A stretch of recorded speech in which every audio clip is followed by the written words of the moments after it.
Class 12 এর আগের দিন আমরা পড়েছিলাম লস অফ বায়োডাইভার্সিটি এবং ইম্পর্টেন্স অফ বায়োডাইভার্সিটি সম্পর্কে। আজকে আমরা পড়ব প্যাটার্ন অফ বায়োডাইভার্সিটি বা জীববৈচিত্র্যের ধরন সম্পর্কে। তোমাদের 3 প্রকার জীববৈচিত্র্যের ধরন সম্পর্কে আছে সিলেবাসে, সেগুলোই আমরা পড়ব। একটা হচ্ছে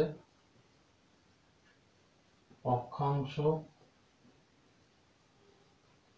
জনিত জীববৈচিত্র্যের ধরন বা অক্ষাংশ জনিত জীববৈচিত্র্য।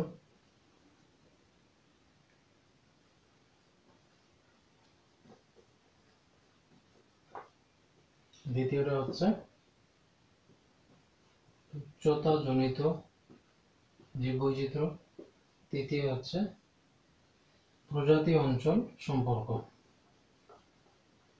প্রজাতি অঞ্চল সম্পর্ক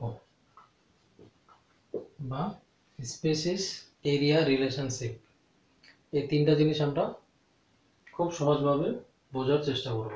দেখো, প্রথমে চলে আসি অক্ষাংশজনিত জীববৈচিত্র্য। তাহলে প্রথমে আমরা একটা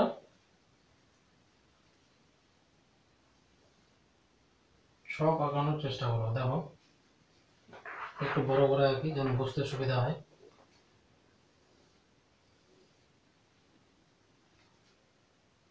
এদিকে লিখলাম হচ্ছে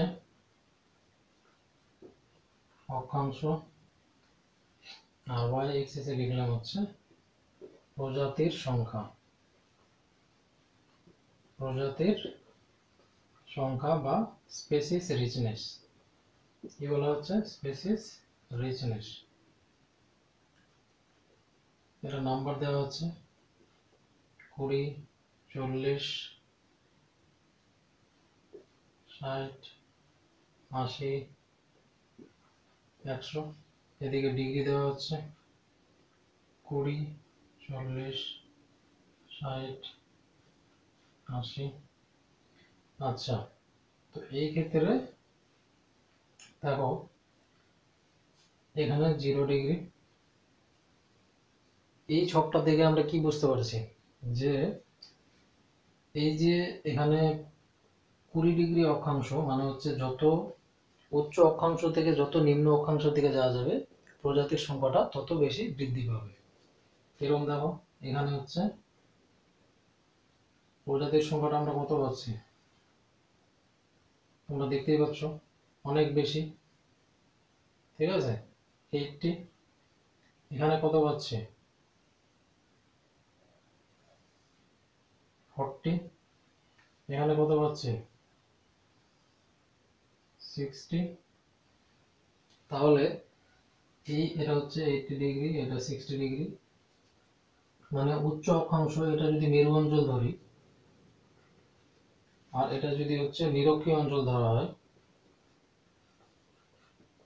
নিরক্ষীয় অঞ্চল, তাহলে এখান থেকে স্পষ্ট আমরা বুঝতে পারছি যে মেরু অঞ্চল থেকে যত ধীরে ধীরে নিম্ন অক্ষাংশের দিকে আসা যাচ্ছে, মানে ইকুয়েটরের দিকে আসা যাচ্ছে, তত কি হচ্ছে প্রজাতির সংখ্যাটা ধীরে ধীরে ইনক্রিজ হচ্ছে, মানে বৃদ্ধি পাচ্ছে। দেখো 80 ডিগ্রি এটা হচ্ছে কি, বা এদিকে যদি 100 ধরি তাহলে সংখ্যাটা আরো কমবে, 20 হবে। তাহলে এই সংখ্যাটা দেখো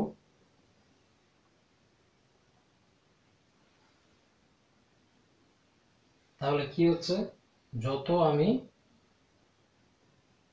নিম্ন অক্ষাংশের দিকে আসছি, মানে মেরু অঞ্চল থেকে যত নিচের দিকে আসছে, তত কি হচ্ছে আমাদের প্রজাতির সংখ্যাটা বৃদ্ধি পাচ্ছে, মানে স্পিসিস রিচনেসটা বৃদ্ধি পাচ্ছে। তাহলে এখান থেকে আমরা স্পষ্ট বুঝতে পারছি যে অক্ষাংশজনিত পরিবর্তনের দরুন, মানে উচ্চ অক্ষাংশ থেকে যত নিম্ন অক্ষাংশের দিকে আসা যায়, মানে মেরু অঞ্চল থেকে যত নিরক্ষীয় অঞ্চলের দিকে আসা যাবে, তত প্রজাতির সংখ্যাটা ধীরে ধীরে বৃদ্ধি পাবে। তাহলে এই লেখচিত্র দিয়ে আমরা এটাই বুঝতে পারছি স্পষ্টভাবে কেন এখানে বেশি পাওয়া যায়। কারণ হচ্ছে এই জায়গায় পর্যাপ্ত পরিমাণে সূর্যালোক, বৃষ্টিপাত এবং হচ্ছে তাপমাত্রার বিশেষ কোনো পরিবর্তন ঘটে না, মানে হচ্ছে ঋতুভেদে তাপমাত্রার বিশেষ কোনো পরিবর্তন ঘটে না, বা ড্রাস্টিক চেঞ্জ হয় না, মানে হচ্ছে হঠাৎ করে বিশাল কোনো পরিবর্তন দেখা যায় না, মানে সুইটেবল কন্ডিশন থাকে যে কোনো প্রাণীদের বেঁচে থাকার জন্য। সেই জন্য এই অক্ষাংশজনিত মানে হচ্ছে নিরক্ষীয় অঞ্চলে জীববৈচিত্র্যটা বেশি দেখতে পাওয়া যায়। এরকম একটা উদাহরণ আমরা মনে রাখার চেষ্টা করব সেটা হচ্ছে অ্যামাজনের রেইন ফরেস্ট। ঠিক আছে, তাহলে এখানে কিভাবে মনে রাখবো, এখানে কত ধরনের প্রজাতি পাওয়া যাচ্ছে, বিপুল পরিমাণ জীববৈচিত্র্য এখানে দেখা যায়। তার মধ্যে এটাকে আমরা মনে রাখবো কি দিয়ে, দেখো এফবি রি ম্যাপ দিয়ে। এখানে আমি রিম্পাও করতে পারতাম, যে এফবিতে একটা মেয়ের নাম হচ্ছে, ফেসবুকে একটা মেয়ের নাম হচ্ছে রিম্পা, কিন্তু ওভাবে ওর থেকে এটা বেশি সুইটেবল বা গ্রহণযোগ্য। কিভাবে দেখো, এফ থেকে ফিশ, বি থেকে বার্ডস, এখানে হচ্ছে 3000 প্রজাতির মাছ দেখতে পাওয়া যায়, 1300 প্রজাতির বার্ড দেখতে পাওয়া যায়, মানে পাখি দেখতে পাওয়া যায়। তারপরে আসছে হচ্ছে রেপটাইলস, এটা একটু উপরে লিখছি, রেপটাইলস। তারপরে আসছে ইনভার্টিব্রেটস, অমেরুদণ্ডী প্রাণী। তাহলে রেপটাইলসের সংখ্যাটা কত, 378, সব থেকে কম। আর সব থেকে বেশি হচ্ছে কি ইনভার্টিব্রেটসের সংখ্যা, কত, 1,25,000, 1,25,000। ঠিক আছে, তারপরে এই যে ম্যাপ লিখেছি, এটা হচ্ছে ম্যামালস,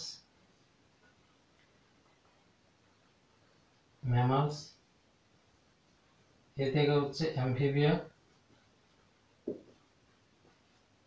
পি থেকে হচ্ছে প্ল্যান্টস। কেন এভাবে লিখলাম আমি বলছি, এটা হচ্ছে 427, এটা হচ্ছে 428, এটা হচ্ছে 40,000। তাহলে এত ধরনের আমরা প্রজাতি, প্ল্যান্টের প্রজাতি আমরা দেখতে পাচ্ছি কি অ্যামাজনের রেইন ফরেস্টে। তাহলে এখানে দেখো, এখানে আমরা এফবি যে লিখেছি ফিশ আর বার্ডস, এখানেও 3 আছে, দেখো এখানেও 3 আছে, তাহলে এটা মনে রাখতে সুবিধা। রেপটাইলস এর ক্ষেত্রে কি নাম্বারটা সব থেকে কম, আর ইনভার্টিব্রেটের ক্ষেত্রে নাম্বারটা সব থেকে বেশি, মানে সব থেকে কম আর বেশিটা আছে এখানে রির মধ্যে। আর এখানে কি পরপর আছে ম্যাপের মধ্যে 427, 428 আর 40,000। তাহলে সেই জন্য এখানে পরপর দেখো 4 দিয়ে প্রত্যেকটা ডিজিট আছে, 4 4, 427, 428 আর 40,000। তাহলে এইভাবে আমাদের মনে রাখতে সুবিধা হবে। সেই জন্য এটা উদাহরণ আমরা অবশ্যই মনে রাখার চেষ্টা করব, যে অ্যামাজনের রেইন ফরেস্ট। কিসের ক্ষেত্রে এটা দেখলাম, যে অক্ষাংশ জনিত জীববৈচিত্র্য কিভাবে মানে কাজ করে, বা কেন কম বা বেশি হয়, মানে মেরু অঞ্চলে কেন কম হয় আর নিরক্ষ অঞ্চলে কেন বেশি হয়। মানে অক্ষাংশ যত বেশি হবে, দেখো এদিকে আমি ডিগ্রিটা বাড়ালাম, মানে অক্ষাংশ, এখানে উচ্চ অক্ষাংশ 80 ডিগ্রি, এই অক্ষাংশে কি আমি কত দেখতে পাচ্ছি, জীববৈচিত্র্য মানে জীবের সংখ্যাটা কত পাচ্ছি, মাত্র 20টা স্পেসিস দেখতে পাচ্ছি। এবার যদি আমরা চলে আসি আরো একটু কমালাম, তাহলে 60-এর মতো কত দেখতে পাচ্ছি, 40টা স্পেসিস দেখতে পাচ্ছি, প্রজাতির সংখ্যাটা আরো বাড়ছে। এরকম করতে করতে এখানে কত দেখতে পাচ্ছি, 60টা। এরকম করতে করতে যখন আমরা 20-তে চলে আসছি, তখন আমরা 80টা প্রজাতি দেখতে পাচ্ছি। তার মানে কি, যত নিম্ন অক্ষাংশ, উচ্চ অক্ষাংশ থেকে যত নিম্ন অক্ষাংশের দিকে আসা যাচ্ছে, তত কি হচ্ছে, প্রজাতির সংখ্যাটা ধীরে ধীরে বৃদ্ধি পাচ্ছে। তাহলে এটা গেল হচ্ছে অক্ষাংশজনিত জীববৈচিত্র্য। আর এই উদাহরণটা আমরা কিভাবে মনে রাখবো, সেটা তো বললামই, যে এখানে সব থেকে কম, এখানে সব থেকে বেশি। দেখো 378 কি আর কোথাও আছে, সবটি এর থেকে বেশি, 427, 428। আর এখানে হচ্ছে দুটোই 3 আছে, সেই জন্য এটা এরকম পরপর লিখেছি ফিশ আর বার্ডস দিয়ে। তারপরে রেপটাইলস আর ইনভার্টিব্রেট যেটা বলা হয়েছে, সব থেকে কম আর সব থেকে বেশি। আর এখানে হচ্ছে পরপর 3টা নাম্বার 4 দিয়ে আছে, 427, 428 আর 40,000 বা 40,000। তাহলে অ্যামাজনের রেইন ফরেস্টে কি কি ধরনের প্রজাতি আমরা দেখতে পাচ্ছি, সবগুলোর হচ্ছে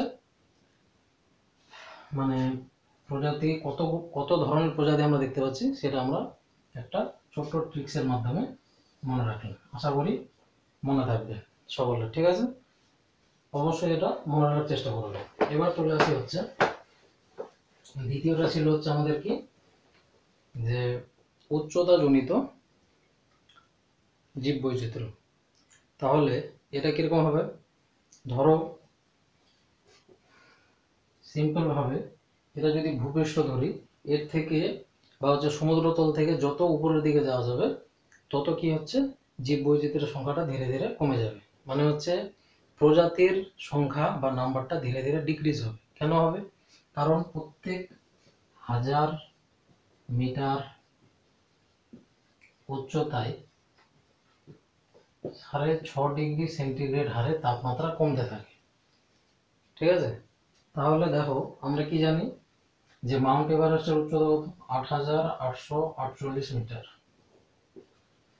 তাহলে এই যে সংখ্যাটা আছে, তাহলে তোমরা নিজেরাই একবার ভেবে দেখো, 1000 মিটার উচ্চতায় যদি 6.5 ডিগ্রি সেন্টিগ্রেড তাপমাত্রা কমতে থাকে, তাহলে 8848 মিটারে তাপমাত্রাটা কতটা কমবে? এটা দিয়ে যদি 8 দিয়ে গুণ করি, 848, মোটামুটি 53 কাছাকাছি হবে। তাহলে 53 ডিগ্রি সেন্টিগ্রেড মানে কমবে টেম্পারেচার। তাহলে ভূপৃষ্ঠের তাপমাত্রা আমি যদি ধরি 40 ডিগ্রি হয়, বা 35 ডিগ্রি ধরলাম, বা 33 ডিগ্রি ধরলাম, আচ্ছা 40-এ ধরলাম, তাহলে ওখানকার তাপমাত্রা কত হবে? এই দুটো বিয়োগ করব, বিয়োগ করা হবে -13 ডিগ্রি সেন্টিগ্রেড বা 15 ডিগ্রি সেন্টিগ্রেড। তাহলে আমাদের টেম্পারেচার 20 ডিগ্রি সেন্টিগ্রেডের নিচে হলে আমাদের অবস্থা খারাপ হয়ে যাচ্ছে, এখন যেরকম টেম্পারেচার আছে। তাহলে যদি -15 ডিগ্রি সেন্টিগ্রেড হয়, তাহলে ভাবো ওখানে কোনো প্রাণী কি বাঁচতে পারবে? পারবে না। সেই জন্য এই যে তাপমাত্রার যে তফাৎটা ঘটছে, মানে প্রত্যেক 1000 মিটার উচ্চতায় যে 6.5 ডিগ্রি করে সেন্টিগ্রেড তাপমাত্রা কমতে থাকছে, সেই জন্য যত উপরে যাওয়া যাবে তত কি হচ্ছে, মানে প্রাণীদের বাসযোগ্য স্থান ওটা নয়, সুইটেবল মানে কন্ডিশন থাকে না। সেই জন্য সেখানে খুব কম ধরনের প্রাণী দেখতে পাওয়া যায়, বা পাওয়া যায় না বললেই চলে। আর যত নিচের দিকে আসা যাবে, মানে হিমালয়ের পাদদেশে, তত মানে জীবের সংখ্যাটা ধীরে ধীরে বৃদ্ধি পাবে। তাহলে এটা গেল হচ্ছে উচ্চতা জনিত জীববৈচিত্র্য। এবার চলে আসি হচ্ছে মেন টপিকে, যেটা হচ্ছে মোস্ট ইম্পর্টেন্ট। সেটা কি? এরিয়া বা স্পেসিস, এরিয়া রিলেশনশিপ, যেটার বাংলা অর্থ হচ্ছে প্রজাতি অঞ্চল সম্পর্ক। কালিটা লিখছে না, দাঁড়াও আমি একটু পেনটা নিয়ে নিই। তোমরা এটা দেখতেই পাচ্ছ। তাহলে এই ক্ষেত্রে এটা সর্বপ্রথম যে বিজ্ঞানীটা পর্যবেক্ষণ করেন তার নাম হচ্ছে ভন হামবোল্ট। নামটা মনে রাখার চেষ্টা করবে। ডাইরেক্ট টি নেই কিন্তু, তার আগে একটা ডি আছে, ঠিক আছে? Alexander von Humboldt. ইনি ছিলেন জার্মানির একজন বিখ্যাত প্রকৃতিবিদ ও ভূবিদ, ঠিক আছে? ন্যাচারালিস্ট ও হচ্ছে জিওলজিস্ট। তো ইনি কি পর্যবেক্ষণ করেছিলেন? কোথায় পর্যবেক্ষণ করেছিলেন? দক্ষিণ আমেরিকার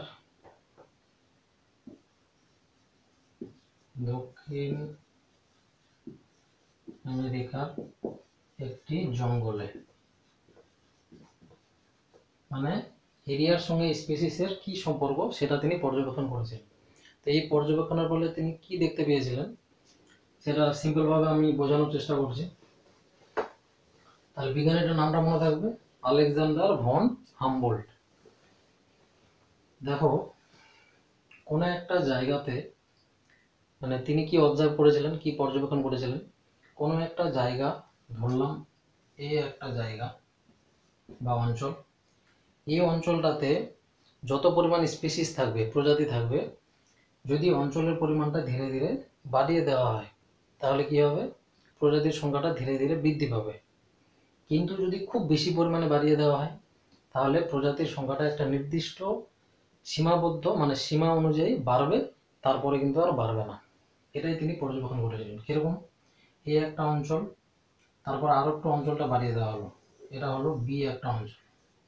আরেকটু বাড়িয়ে দেওয়া হলো, এটা হলো সি একটা অঞ্চল, আরেকটু বাড়িয়ে দেওয়া হলো, এটা হলো ডি একটা অঞ্চল। তাহলে দেখো তো এই অঞ্চলটাতে তিনি দেখেছিলেন যে 5টা প্রজাতি আছে, তাহলে বি অঞ্চলটাতে কটা থাকবে? 10টা। মানে যেহেতু অঞ্চলটা দ্বিগুণ হচ্ছে, তাহলে তিনি এখানে 10টাই প্রজাতি দেখেছিলেন, মানে সংখ্যায় দ্বিগুণ হতে দেখেছিলেন। কিন্তু সি অঞ্চলটাতে যখন যাচ্ছে তখন কটা পেল? 20টা পেল। কিন্তু যখন ডি অঞ্চলে গেল, এই টোটালটা সব থেকে মানে অঞ্চলটা কি করছে, এরিয়াটা ধীরে ধীরে বাড়াচ্ছে, ওর সঙ্গে প্রজাতিটাও কি হচ্ছে, এই যে এখানে বলে দেওয়া হয়েছে স্পিসিস এরিয়া রিলেশনশিপ, এর সঙ্গে প্রজাতিটাও ধীরে ধীরে বৃদ্ধি পাচ্ছে, মানে দ্বিগুণ হারে অঞ্চলটা দ্বিগুণ হচ্ছে।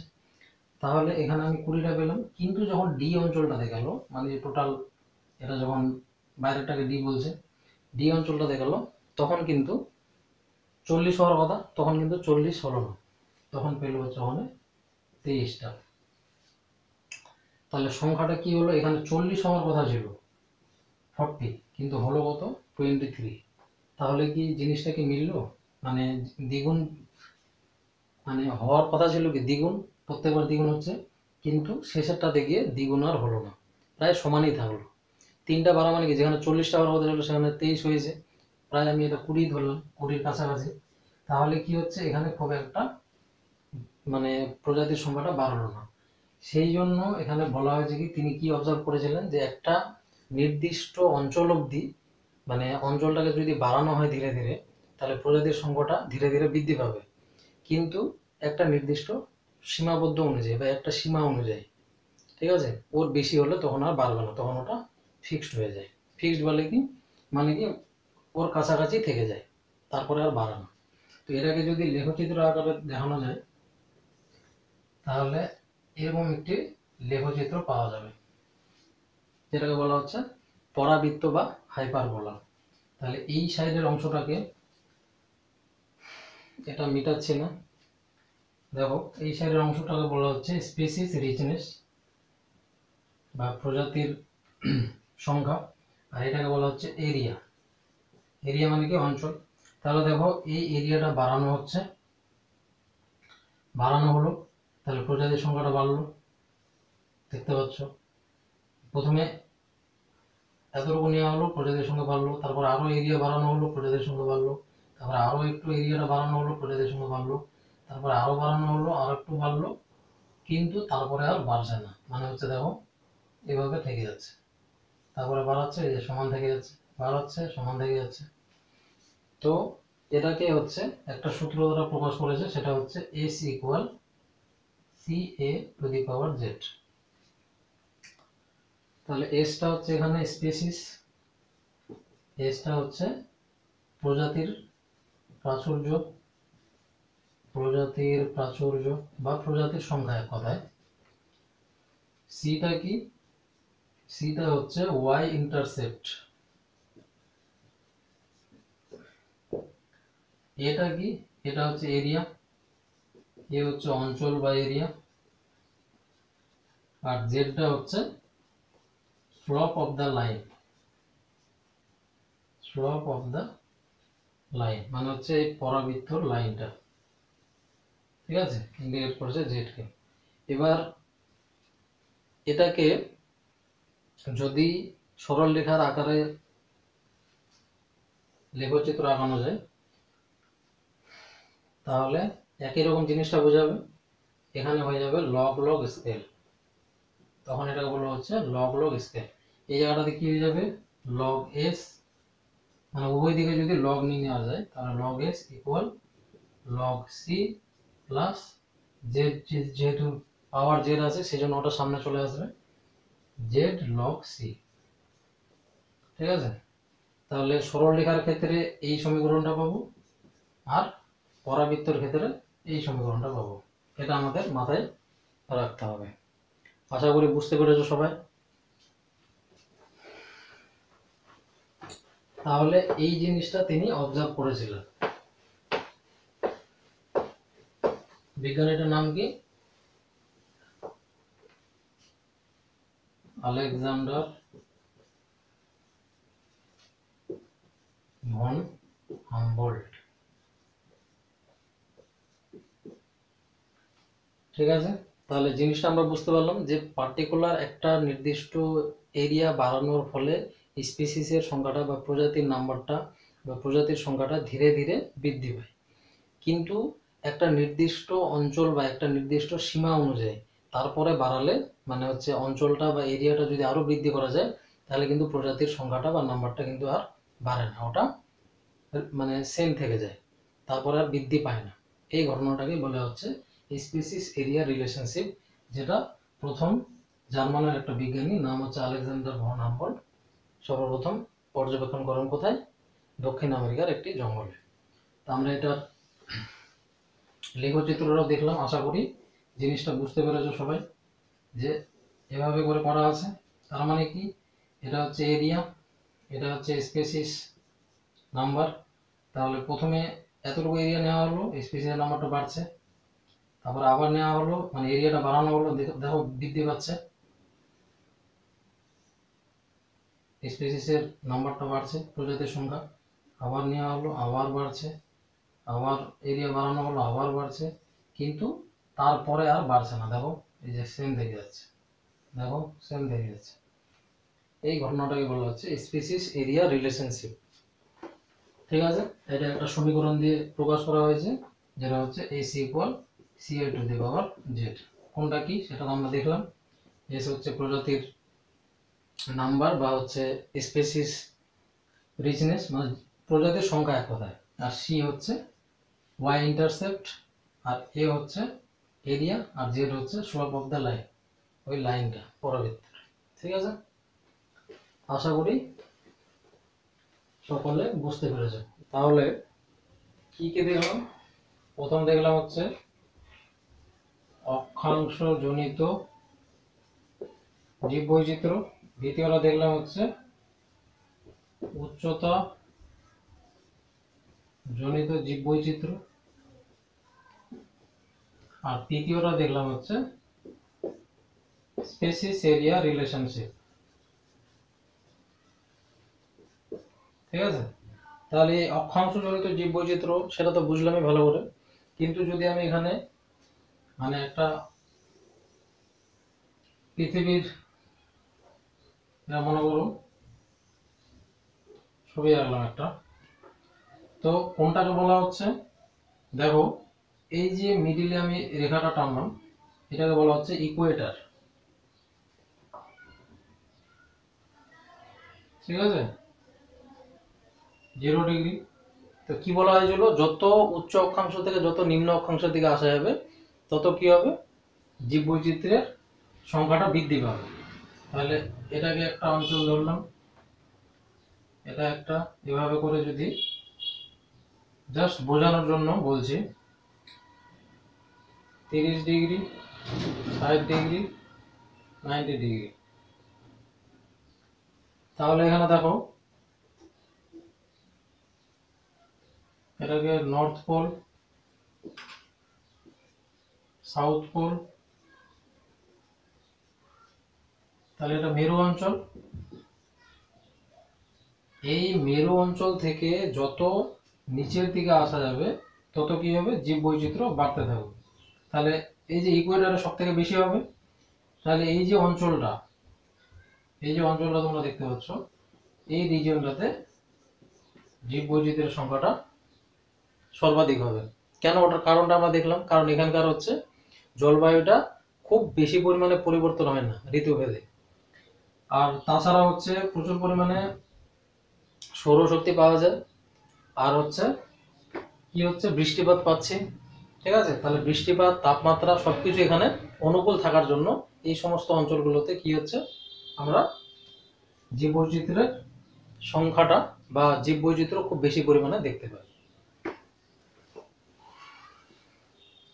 এটা গেল এই, এটাকে বলা হচ্ছে ল্যাটিটিউডিনাল বা অক্ষাংশ জনিত, এভাবে। আর যদি আরেকটা পাশাপাশি আঁকানো যায়, এটা পৃথিবীর চিত্র আঁকলাম, এটা 0 ডিগ্রি, এটা 180 ডিগ্রি, এটাকে বলা হচ্ছে লঙ্গিটিউডিনাল। ঠিক আছে,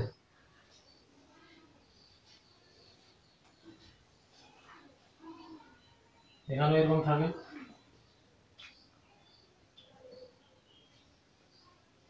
30 degree, 60 degree, 90 degree, 120 degree, 150 degree, 180 degree, এভাবে থাকে। এটাকে বলা হয় হচ্ছে লঙ্গিটিউডিনাল। একটা বলা হচ্ছে অক্ষাংশজনিত, আর একটা হচ্ছে দ্রাঘিমাংশজনিত বা লঙ্গিটিউডিনাল। তাহলে এই দুই ধরনের আমরা মানে ছবি দেখলাম। তাহলে এখান থেকে একটা আইডিয়া পেলাম কি, যে যত আমরা উচ্চ অক্ষাংশ থেকে, দেখো এই ম্যাপটা দেখেছিলাম না, মানে লেখচিত্রতে কি দেখেছিলাম, যে এখানে এটি ছিল যত উচ্চ অক্ষাংশ থেকে যত নিম্ন অক্ষাংশের দিকে আসে যাচ্ছে, ঠিক তেমনি এভাবে দেখলাম এখানে, যে যত উচ্চ অক্ষাংশ থেকে যত নিম্ন অক্ষাংশের দিকে আসা যাচ্ছে 60, 30, তত কি হচ্ছে, আমরা জীববৈচিত্র্যের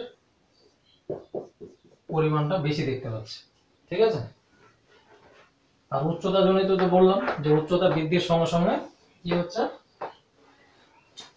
উচ্চতা বৃদ্ধির সঙ্গে সঙ্গে যেহেতু 6.5 ডিগ্রি সেন্টিগ্রেড হারে তাপমাত্রা কমতে থাকে, সেই জন্য অত কম তাপমাত্রায় বা এত নিম্ন তাপমাত্রায় কোনো প্রাণী বাঁচতে পারে না। তাই সেখানে মানে হিমালয়ের উচ্চতায় বা হয়তো মাউন্ট এভারেস্টের উচ্চতায় আমরা কোনো ধরনের প্রাণী দেখতে পাই না, কিন্তু ওর পাদদেশে জীববৈচিত্র্যের সংখ্যাটা বেশি দেখতে পাই। আর একটা দেখলাম হচ্ছে কি স্পেসিস এরিয়া রিলেশনশিপ, যে স্পেসিস মানে প্রজাতির সংখ্যাটা ধীরে ধীরে বাড়বে যদি মানে অঞ্চলটাকে বাড়ানো হয়, কিন্তু একটা নির্দিষ্ট লিমিট বা সীমা অবধি, তারপরে আর বাড়ে না। তারপরে মানে বাড়ে না বলতে কি, তারপরে ওর বৃদ্ধিটা আর দেখা যায় না। একটা নির্দিষ্ট সময় বা নির্দিষ্ট মানে সীমা অবধি ওর বৃদ্ধিটা দেখা যায়, স্পিসিসের সংখ্যাটা ধীরে ধীরে বাড়তে থাকে, কিন্তু তারপরে ওটা আর বাড়ে না, ওটা ফিক্স থেকে যায় বা সেম পরিমাণে থেকে যায়। ঠিক আছে, এটা ছবিটা আমরা দেখেছি। আচ্ছা, তাহলে যদি এটা সংজ্ঞা বলা যায় যে কাকে বলে হচ্ছে প্যাটার্ন অফ বায়োডাইভার্সিটি বা জীববৈচিত্র্যের ধরন, তাহলে জীববৈচিত্র্যের যে আনতি সৃষ্টি হয় কিসের জন্য, সংজ্ঞাটা কিরকম হবে, ভৌগোলিক অবস্থান ও সময় ভিত্তিক কারণে। কোন দুটা কারণ, দেখো আমরা একটু আগে দেখলাম যে মেরু অঞ্চলের দিকে জীববৈচিত্র্যটা হ্রাস পাচ্ছে বা কমে যাচ্ছে, আর ধীরে ধীরে যত নিরক্ষীয় অঞ্চলের দিকে আসা যাচ্ছে তত কি হচ্ছে, জীববৈচিত্র্যটা বেড়ে যাচ্ছে। তাহলে এটা একটা হচ্ছে কি ভৌগোলিক অবস্থানের দরুন, আর হচ্ছে কি বিভিন্ন সময় বিভিন্ন ধরনের মানে জীববৈচিত্র্যের হারটা কম বেশি হয়। তাহলে এটা আর একটা কারণ হচ্ছে কি সময়ভিত্তিক কারণ। তাহলে ভৌগোলিক অবস্থান ও সময়ভিত্তিক কারণে কি হচ্ছে, যদি জীববৈচিত্র্যের আনতি ঘটে, জীববৈচিত্র্যের আনতি ঘটে, তখন তাকে বলা হচ্ছে জীববৈচিত্র্যের ধরন বা প্যাটার্ন অফ বায়োডাইভার্সিটি। তাহলে সংজ্ঞাটা আমরা দেখে নিলাম। ঠিক আছে, তাহলে আজকে এই অবধি থাক, নেক্সট দিন আমরা বাকি পড়াটুকু আলোচনা করব। ভালো থেকো সবাই।